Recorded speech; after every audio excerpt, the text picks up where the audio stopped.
Hello and welcome back to the Franchise Growth Podcast. My name is Belle, Director of Marketing here at AC Inc. And I'm here today with a brand new guest to the show. Not brand new to the team, no. Welcome, Linda. Woo! Hey, Cheers. Belle. How's it going? It's good. I mean, all things considered, it's kind of the heart of winter here in Nebraska. So, I'm hanging in there. It is. It is the heart of winter. It feels like everywhere right now. And we were just talking before we hit record, and it is definitely like the time where you're starting to really get excited for spring and sunshine and plants and all of that. We're getting Oh, very yes. well, Linda, I'm so happy to have you on the show. I was saying it's funny, I just had Jenna on the show as well. And you guys are not brand new to the team, but we just haven't had like a new recording session of all our podcasts yet. So I'm so happy to have you on. I wanted to kick off today's episode before we do our icebreaker, which we, of course, lead off the show with. I'm hoping you can give me just a bit of a background on your experience in franchising, in field coaching, just kind of where you're coming from, how you found the team. We absolutely love having you, obviously, but just give the listeners a bit of some backstory. Sure. I'd love to. Thanks. Sure. I have over 15 years of franchise experience. And for the bulk of that, I was actually a field coach myself. I worked in the field coach role, and I also managed teams of field coaches. So I was the one managing those teams and helping them set strategies and working with our franchisees to help them set their strategies. So lots of experience in that area. Yeah, and I came across AC Inc. Through LinkedIn. Honestly, I actually saw your podcast. That's Yes. actually, yes, I saw your podcast. That's where I originally came across you guys, and I checked out your website and looked at your core values. Core values spoke to me, and I was like, hey, this is the team I need to link up with. So there we go. LinkedIn linked me up with you. First of all, love LinkedIn. Second of all, Yes, love core values. This is like, and we love Linda. So this is all working together real nice. yes, I'm um, enjoying it too. that's awesome. And yeah, I wanted you to mention that because I think it is so incredible how much field coach specific experience you have. I think that's, I mean, with it still being relatively new in the industry, some brands have been doing it for so long, but majority, it's still kind of a newer role or a newer focus for different systems. And so it's really special how much experience you've had in it.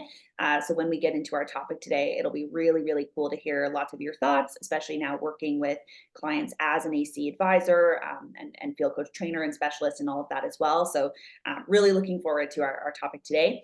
But before we dive into the topic, we are going to kick off with an icebreaker. Some people say this is the part that scares them the most. It's not scary.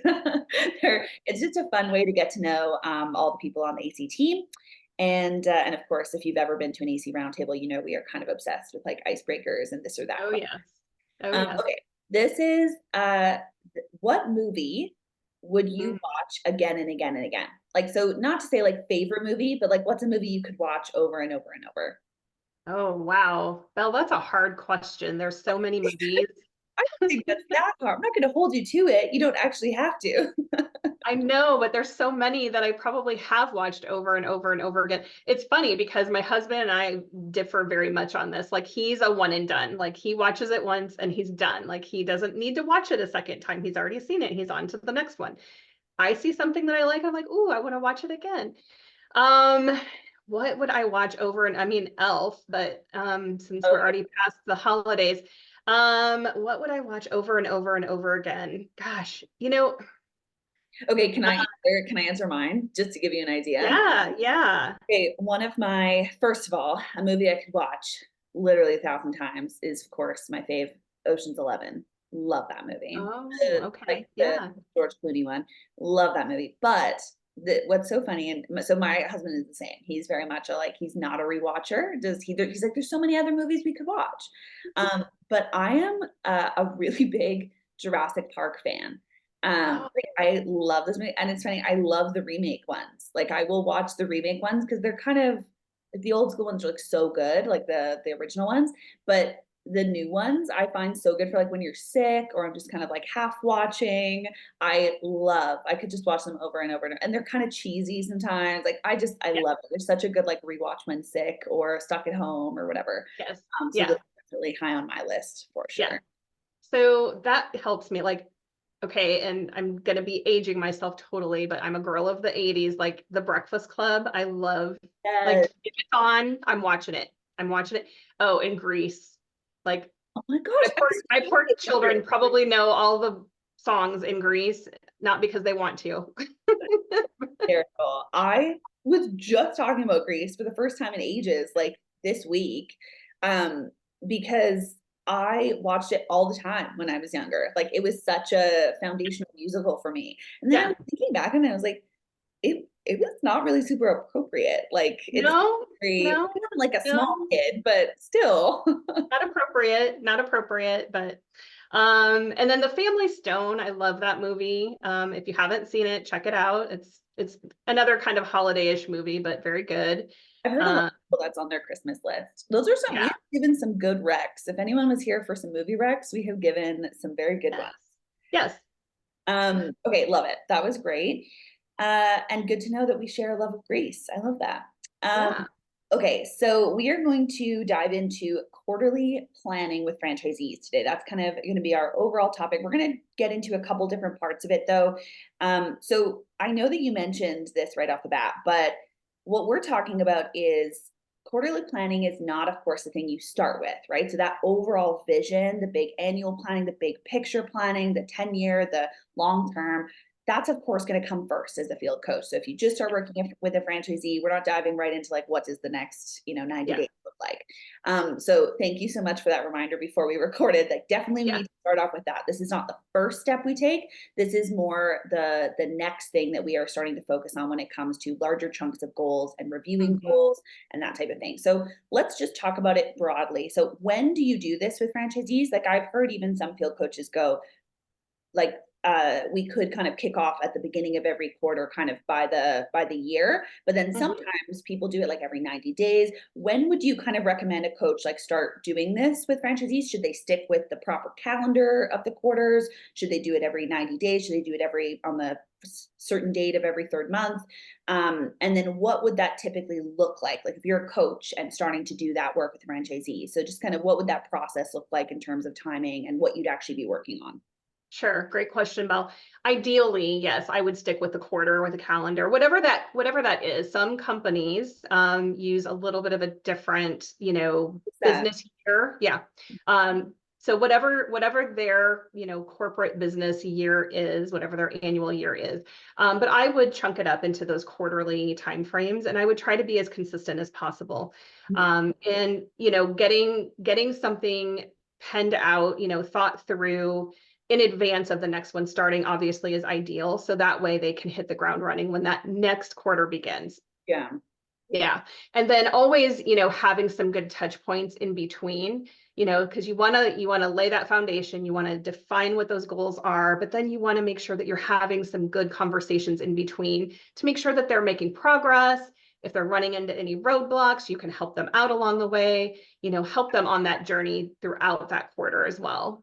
Yeah, I mean, we typically in our strategic growth coaching like framework that AC uses with clients, we and obviously you know this better than I do, but but the we've got that like annual or big yearly planning, like the big picture planning is kind of that what you kick off with, and then you schedule in those quarterly. And I like how you say like if you can stick with what the company does as best you can, it does make it easier for kind of just overall even announcements or what's coming up and things like that. Mhm. And then I believe it's like weekly to biweekly to monthly would be like the check-in points in between each of those quarterly Right. sessions is kind of Yeah, that's a recommendation. yes, definitely. You want to be touching base with them, ideally on a biweekly basis if you can.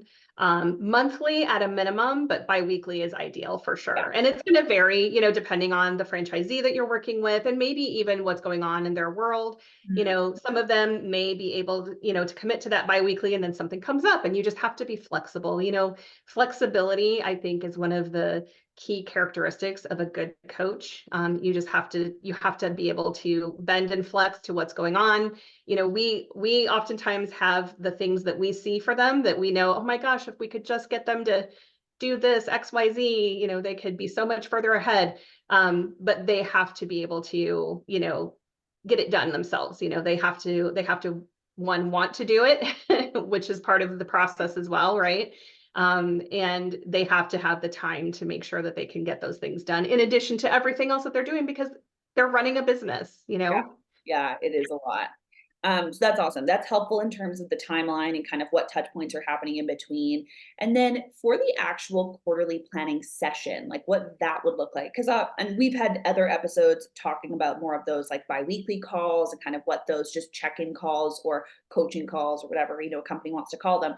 But for the actual quarterly planning, reviewing the quarterly goals, kind of setting the next action steps, seeing where, and you made a great point on the flexibility. The quarterly review can also be assessing like how much energy is being used for specific tasks. So maybe walk us through like some examples of what happens in that session. Is it typically a longer session? Would it be like reviewing everything that happened? You start with wins, start with, gold. What is that session typically going to look like? And I know obviously we've got our big framework that could lay it out in a lot of detail, but from your experience and what you've seen kind of work well, what would you say that typically would look like? Yeah, so always start, with a review of, what did we accomplish and what did we maybe fall short of from the last quarter, or from whatever it was that we had tried to do, in the time period before. And what was left over that maybe still needs to be addressed, right? So there's probably still some things that we want to carry forward into the next time frame, into the next quarter. And so, one of the tools that I think is usually helpful in this scenario is doing a SWOT analysis.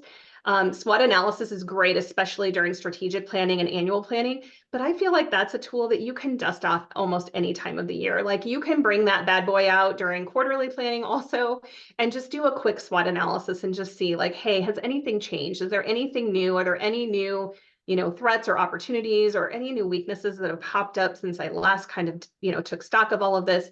Yeah. But it's really about kind of refreshing your to-do list, your issues list, so to speak, is what we call it. We subscribe a lot to the EOS methodology and following that. So, thinking through creating that good list of things and then prioritizing. So then you're going to help them really prioritize all of those things that they think they might want to tackle so Yeah. that they can really be thoughtful and intentional about how they're going to spend their time, because we can't do it all, right? We can't what I used to say, boil the ocean. You can't boil the ocean, because if you try to do that, then nothing's going to get done and they're going to get frustrated. And, then you're basically going to have the opposite effect of what you're trying to accomplish. The other thing too is, and this is kind of a big one, this is if I had like one big piece of advice I could give coaches, that would be to do more guiding than directing in this conversation. And that's hard because we, again, usually as coaches, like we so clearly, because we are able to pull ourselves out and pull ourselves back, we have a different viewpoint. We have a vantage that we can see a little more clearly sometimes, maybe what's happening. And we also are comparing kind of their data points to like the rest of the network and what we see happening in all these other businesses. So what we see and what they see are often usually very different. And so sometimes we can very quickly and very, clearly see maybe, oh, they need to do X, Y, Z to maybe, work on this issue and this is their hotspot, but they have to come to that. It has to be their hotspot to work on, not ours. So I would just say if I could give one piece of advice to coaches is guide more than direct. Yeah. It has to be the franchisee's, desire to work on that thing in that particular moment. It has to be important to them. Otherwise, you're kind of dead in the water. I think that is such an incredible, like one sole piece. Like if you could kind of take one thing into your quarterly planning sessions from this, that being it. And it's just true kind of in general too and that's what we of course do so much training on when we do training and courses for field coaches is the guiding questions, the figuring out the deeper motivation so that we can be tying goals to some of those things that people want, right? Like these Yeah. owners obviously have their own goals, their Yeah. own personal lives. They're trying to run a business that accomplishes certain things for themselves. And so we want to make sure that everything that we are putting on this issues list and mapping out into bigger projects and all of that, we want to make sure that's tying back to something they genuinely care about themselves so that the action actually gets done. So I think that That's is right. huge on that instead of saying, okay, here's the things I'm seeing. It's not really We actually, I think Jen had an episode at one point where she talked about how that's a big, huge foundational difference between consulting and coaching. Is that Mm, consulting, a lot of times people are coming to you for an answer, um, mhm. and coming to you for advice, right? Coming for here, what would you give as in terms of your idea of what we could do next, right? Yeah. Coaching is really helping someone else figure out on their own and problem solve and Yes. give them the tools so that they are working on it. So I think that is an incredible kind of one source piece of advice. In terms, so the opposite of that though, what would you say is a mistake that you'd recommend avoiding in terms of like a quarterly planning session or just the approach even around quarterly planning that a franchisee might be having that a coach could avoid if possible? A mistake would be, and I might be repeating myself just a bit, but trying to do too much all at one time. Like really, helping that owner prioritize Yeah, how many things, like, because you might look at everything they have to do and it might all seem like, yeah, this is all on fire and you really do need to fix all of this.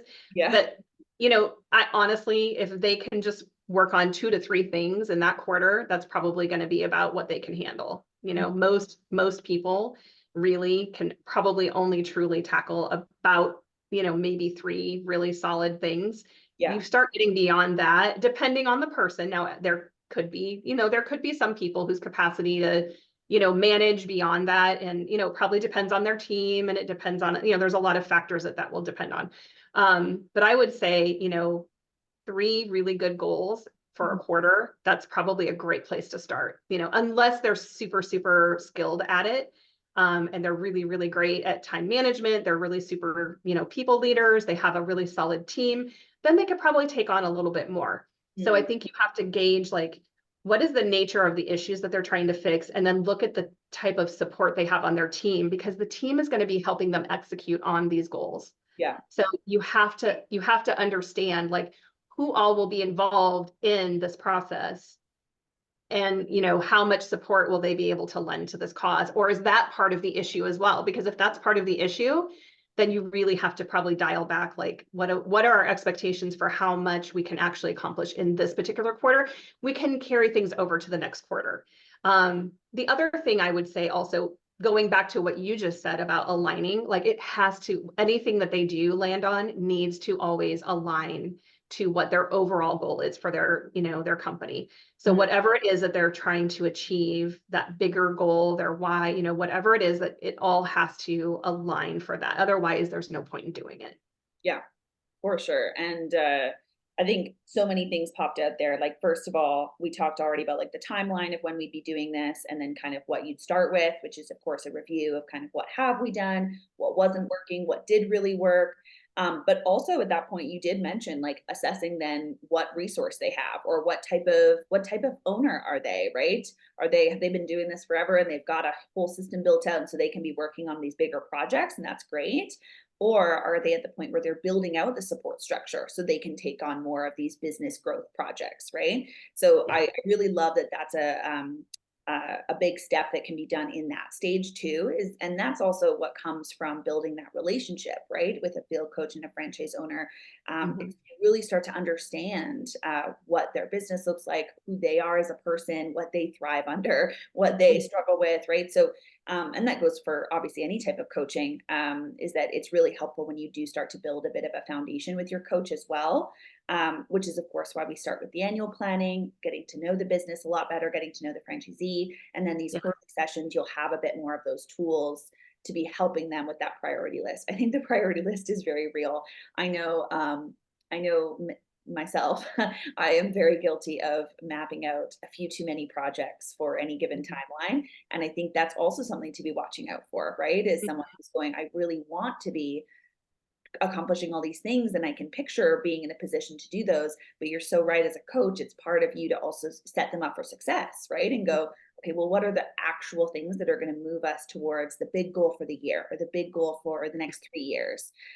So I think that just speaks to how important this type of check-in is throughout a year, to even trim the list Yeah. or guide them to add specific things that you know are going to be so foundational. I know lots of coaches, I'm sure you've seen this as well, struggle with franchisees who maybe don't want to hire that next person, they don't want to bring on that next support because it's really seeming like a huge expense or a Yep. big, a big task to take on, is to have someone come in and help them so much with these larger things. But unfortunately, that is often what we need if we want to be accomplishing those larger projects, because running a business is a busy job for sure. Yes, 100%. You know, the other thing, Belle, you were mentioning something there. I just wanted to circle back to, um, when you're prioritizing that list and making sure, that it aligns and all of those good things, part of that also is identifying who is going to be responsible for that, right? Who's going to, I kind of mentioned that, but making sure that you have one person that is accountable for each of these goals. So once you do take those, quarterly goals and start breaking them down into smaller, more actionable steps, right? So you've got your good, SMART goals, creating SMART goals. That's the other thing that, coaches could really, help their franchisees with, because, you could help them identify this, quarterly goal and some action steps. But if they don't really go to that next level of really putting it into a SMART goal, Mm, and really identifying that, to that level, they may not fully understand what their next step is really. yeah, It's not enough just to say, yes, I need to do more marketing in my community, blah, blah, blah. Or I need to hire this position. Okay, but what if they've never hired for that particular position before? Maybe they don't even have a job description. totally. There's a lot of factors that could play into that. So, really talking through the actual details of, okay, let's talk about what is your next step? What is your first step? Who's going to be involved in that? Who's going to help you? Who's going to be responsible for this? When are you going to do this by? Mm, When are, so that you can then also, when you do that 2-week check-in, we're checking back in and we're saying, okay, did we get this done? What progress did we make? What roadblocks did you come into? What can I help you with? yeah, What do we need to talk through to help you make progress on this goal? yeah, So identifying the SMART goal that goes with it, but also who will be accountable. And it's probably not going, it can't all be the owner. And that is a mistake that I also see happen, is when the owner thinks, oh, well, I'm going to do this, I'm going to do this. And they start taking everything onto their plate. And mm, then they become the limiting factor of growth in their business, yeah, because they can't grow the business if they are literally putting their hands into every little nook and crevice, right? it's They true. have they have to delegate, they have to trust their team, they have to, give them accountability and responsibility for some things and then hold them accountable to it. So that is part of the process. So they have to be able to identify that through this process as well. So that's part of, what a coach can help them with, is identify who can help you with this on your team. Yeah, and working through, yeah, the SMART goals or the 5 Ws or whatever, like, it's really helpful to work through something like that on every single, like, larger goal for that quarter. And then again, that'll give you those action steps that then you can map into, okay, what does the next 2 weeks look like? What is the 2 weeks after that? Okay, well, now we're 1 month in, how much of the project has been done? If we have kind of this step for these 2 weeks and this step for these 2 weeks, do we need to add a bit more, or is it okay if it takes us a couple months to get this Right. done? So those types of conversations are so valuable. And yeah, this has just been so packed with ideas here, Linda. This is awesome. Unfortunately, we are gonna finish up here, but I did want to just ask if there's anything else, any resources or tools or any last tips that we want to leave everyone with about quarterly planning. I would just say from a tool perspective, again, I think that SWOT analysis is a great tool. A KPI dashboard could be super helpful as well, to align that with the goals that they're Yeah, creating for themselves. So that way they can monitor their progress and you guys can celebrate wins together. totally. I think that's super important, for the coach to help them identify when they're making progress, because sometimes it's incremental progress and they might overlook it if they're not tracking it. So tracking that and celebrating those wins with their team is super important. I guess my last thing I would say is, less is more, prioritize and progress over perfection. That's, don't like, don't try to put so much pressure to like be perfect about it. Just, just start, like, just get some things going. And if it changes throughout the year, it's okay. Your plan will change. Yes, it will change, but having a plan and at least making some kind of progress is still going to get you farther than just winging it. Like winging it is not a plan. Hope is not a strategy, right? We hear that, it's a saying. Yeah. It's real. It is so real. And it's one of the reasons, of course, that we're so passionate here at AC about the coaching for franchisees and being able to provide the support and help them in their journey. Because it's a running a business, as you mentioned earlier, is such a huge task and undertaking. And if you don't have the right support structure, that can be, add so much to it. And I do think that the planning, especially in a brand that doesn't have coaching in place yet, or maybe has more of a like an operational support strategy, so more like a hotline or things like that.